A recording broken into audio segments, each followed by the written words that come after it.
next? Did this surveillance image show a kidnapping or a casual encounter? It was a very curious surveillance tape. Digital photo enhancement shows the trip wasn't consensual. If you get into a car, you go to the second spot. Most likely, you just sign your death certificate. Then there's a second murder, hauntingly similar to the first. For the most part, you had a female, you had an early morning event, you had control, you had geographical area, close in time, close in proximity. Was a serial killer on the loose?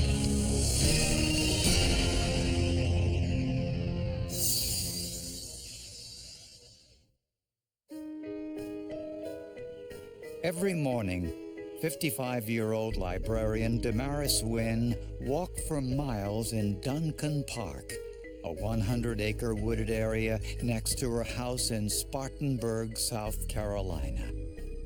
If you're standing in the middle of the park, you might feel like you were on a well-traveled trail in a national park, but as soon as you took 10 or 15 steps on either side of the center, you would see houses. So it is by no means isolated. One morning, however, she didn't return home. A few hours later, a municipal worker found her body in some underbrush in the park, less than 100 yards from her home. She was nude with the cord from her Walkman around her neck. Jewelry still on the body, which is more important to me as a prosecutor than any other fact. Because you now know that robbery was not the motive, it's something else. All of Damaris's clothing was gone. Did the killer take it as some sort of trophy? The crime scene we had was a forensics nightmare for us because of the downpour where she was lying began to fill up with water. An autopsy revealed Damaris had been sexually assaulted. The cause of death was manual strangulation, but it looked like the killer tried using the cord to her earphones. Why wrap the cord around the neck if you choked her with your hands? Her Walkman, however, was gone. We feel like the suspect most likely took the Walkman. We had searched through the park trying to locate the Walkman, her clothing, any other items that we could find, and we just did not turn up anything. It was just this overwhelming, how can this happen in our community? And instantly people thought a stranger is amongst us. Damaris's husband, James, said he was home when she went for her morning walk. It was a Saturday, and he didn't have to go to work.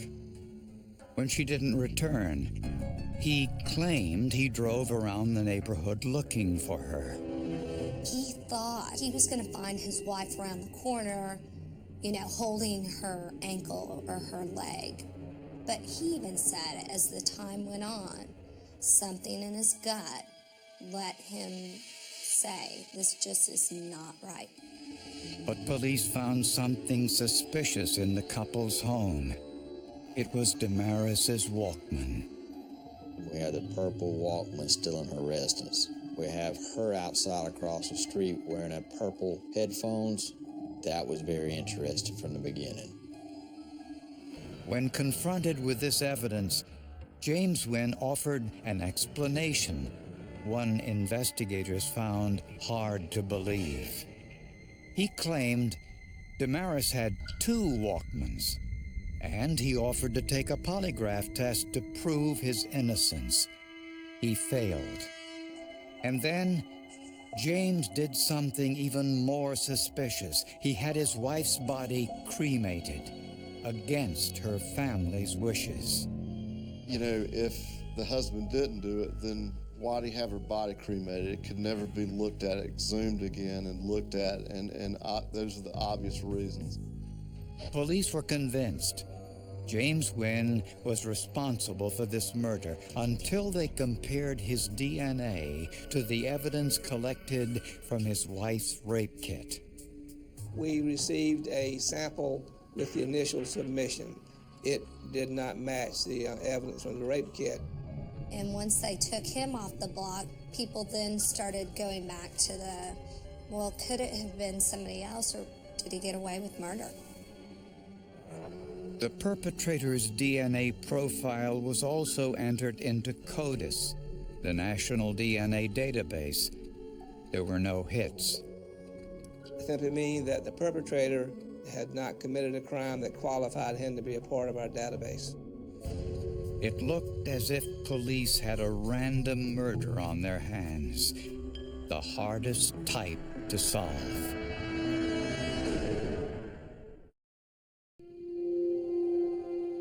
Duncan Park is a landmark in Spartanburg, South Carolina. Since 1926, families have used the park for recreation and picnics, so it's an unlikely place for a brutal murder.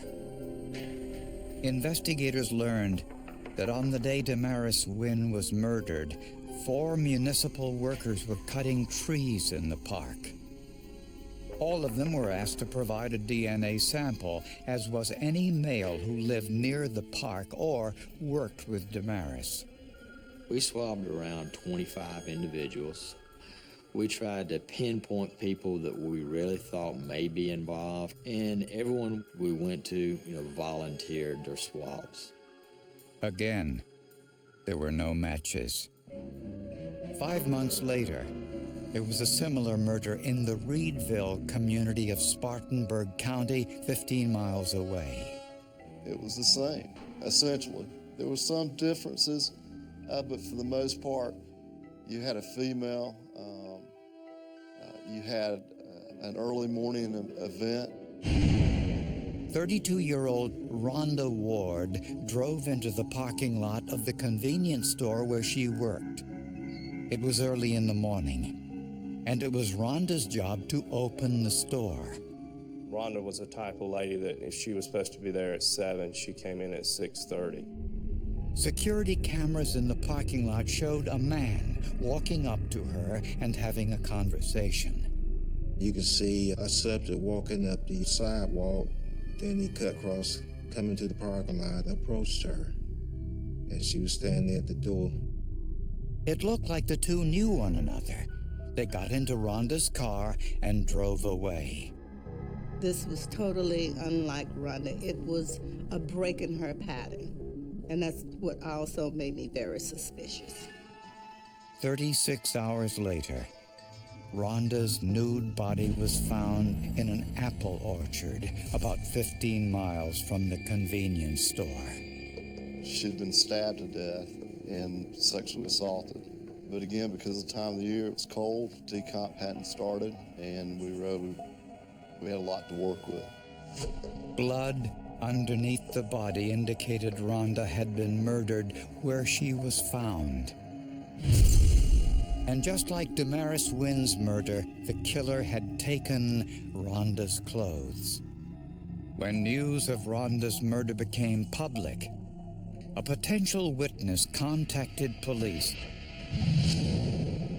She said that on the morning Rhonda disappeared, she was driving by the orchard where the body was found.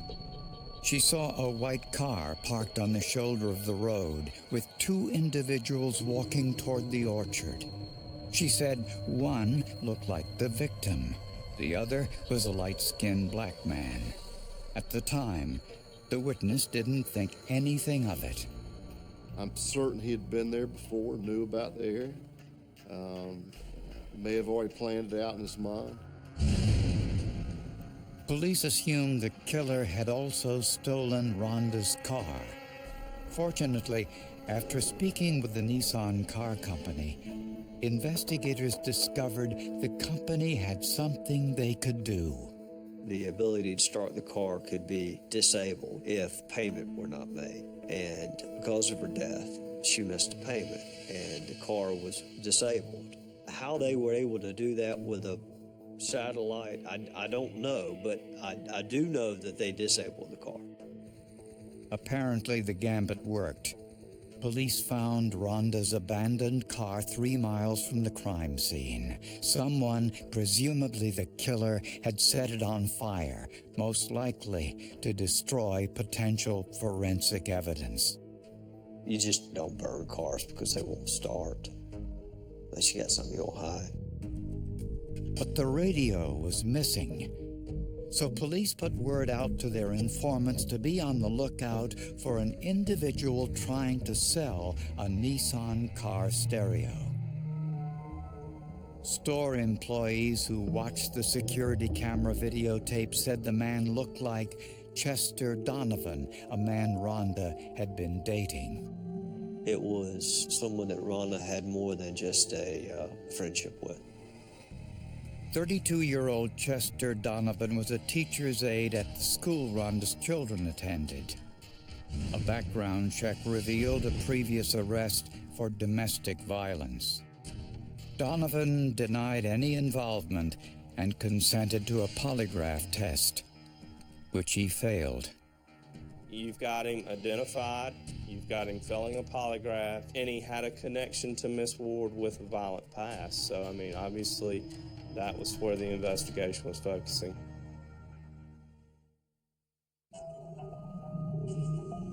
When a witness reported seeing Rhonda Ward walking towards the orchard with an unidentified man, she was asked to identify him in a photo lineup.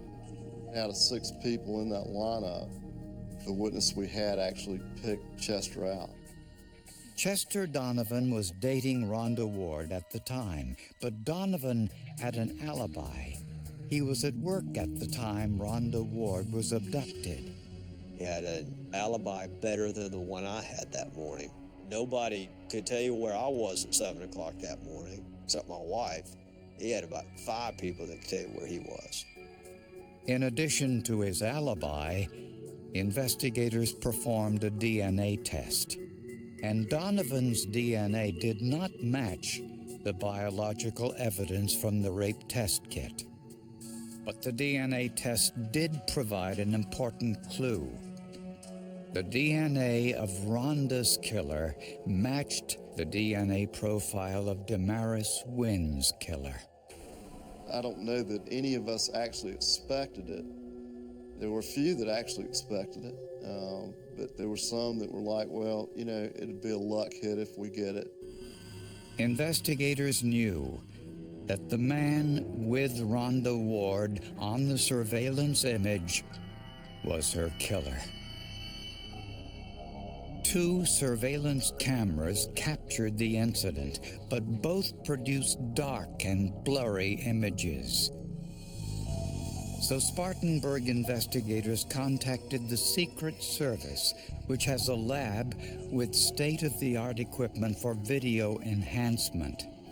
I know most people associate us with the protection of the president, but the Secret Service was originally created in 1865 as a law enforcement agency. In fact, the Secret Service was working on technology that would get one of its first tryouts in this case. It was just an amazing coincidence that a case of this high profile came in to our office for us to work on it. The Secret Service discovered that the surveillance cameras in the parking lot were out of focus. To correct that, they returned to the parking lot, set up a beam of light through a panel in the same spot as Rhonda's car, then photographed it with the surveillance camera.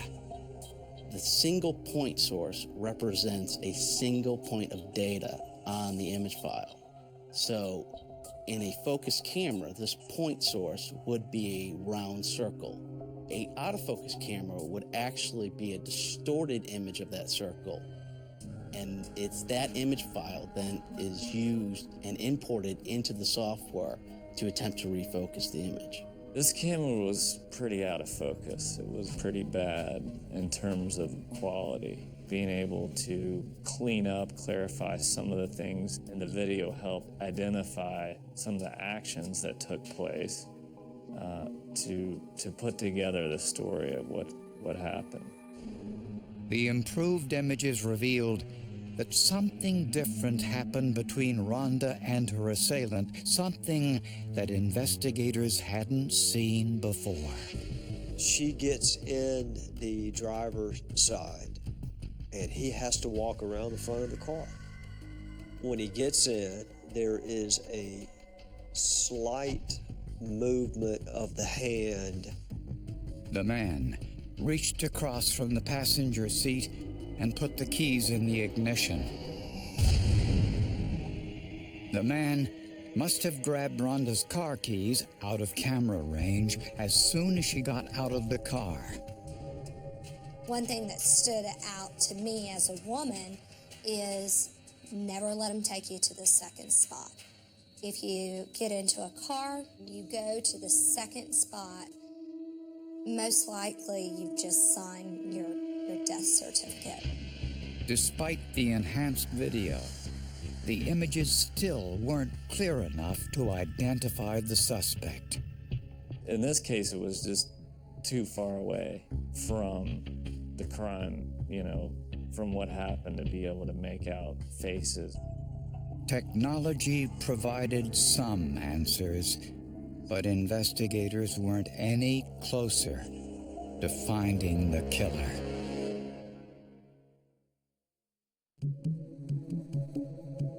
The murders of Damaris Wynn and Rhonda Ward were 5 months and 15 miles apart. Investigators had the killer's DNA, but no clues to his identity.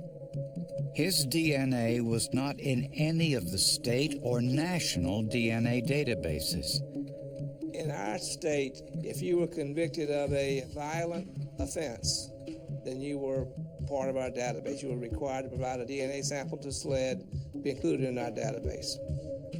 The requirement became effective in 2002. So either the killer had never been convicted of a crime, or if he had, it was before 2002. As police searched their files for any crimes similar to these murders, they got a tip.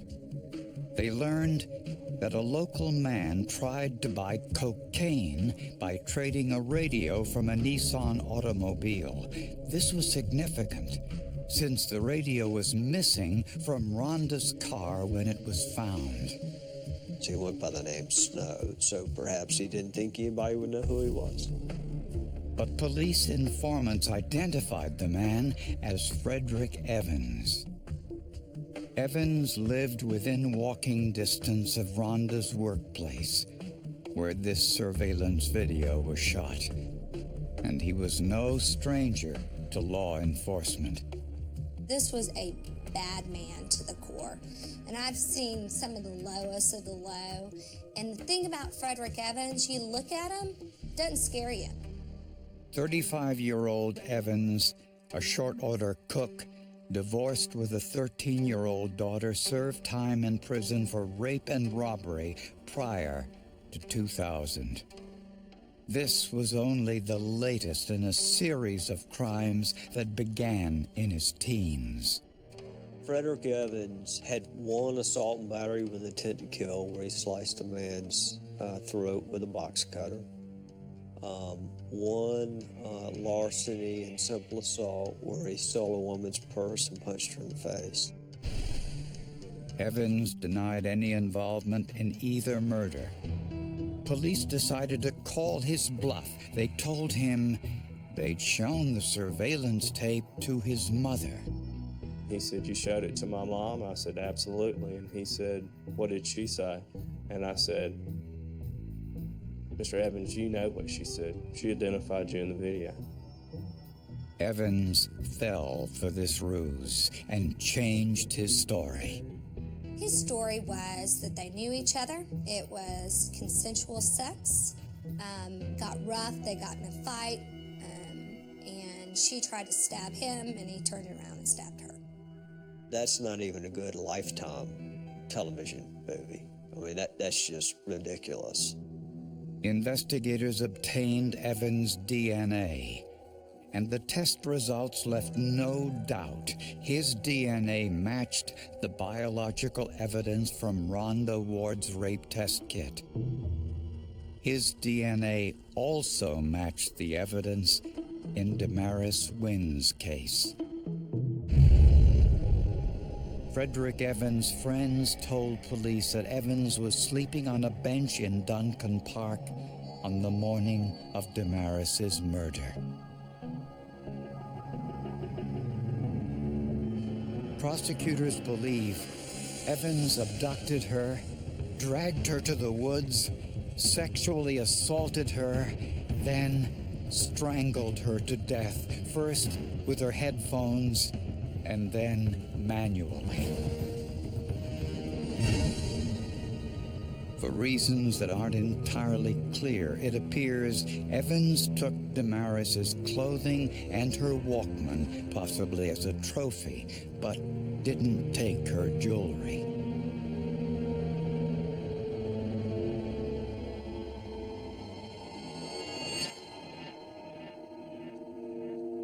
In Rhonda's case, prosecutors believe Evans was walking through the store parking lot when he saw Rhonda Ward drive up to the convenience store to open it for the day.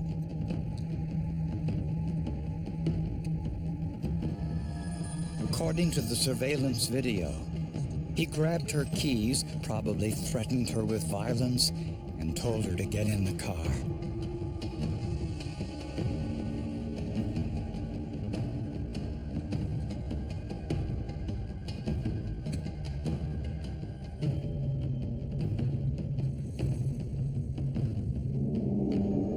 Evans forced her to drive to a deserted location nearby. And that's when the witness saw the two walking towards the orchard. And just as in Damaris's case, Evans sexually assaulted Rhonda, killed her, and took all of her clothes.